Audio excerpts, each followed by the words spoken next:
There are many characters in the Bible who started out well enough in life, but then their lives kind of go off the rails. Think of people like Lot, whose life ends tragically, Solomon, who starts well enough, but then just goes right off track towards the end of his life. And the psalmist here wants to remind us and wants to live a life that is consistent right to the end, verse 33.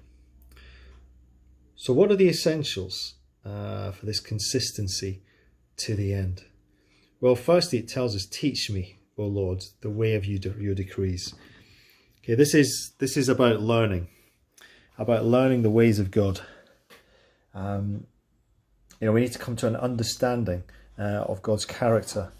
Psalm 103 reminded us that the Lord made known his ways to Moses. So teach me, Lord, and also give me understanding.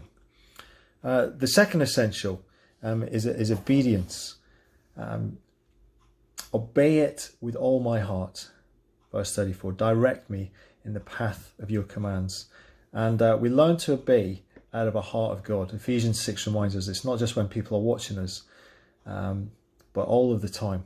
And there I find delight at the end of verse 35. So the third essential is delighting in all that God has, delighting in God's will, to recognize the joy and freedom when we are in his will. Instead of turning our hearts and minds to worldly things, verse 36 says that we're to turn our hearts towards your statutes and not towards selfish gain. Turn my eyes away from worthless things. Preserve my life according to your word. Abraham was someone who looked for the heavenly city and it ended well. Lot, though, looked at Sodom and it ended badly. So what are you looking at?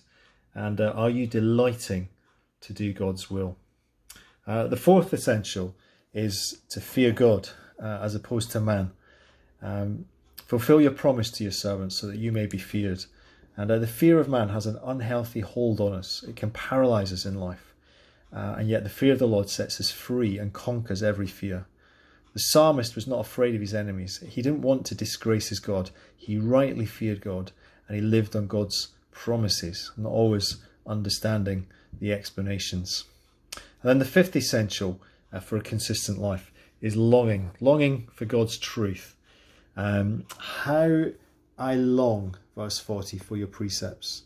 In your righteousness, preserve my life. God's words sustained him. They were his milk and his food, his solid food that he longed for each day.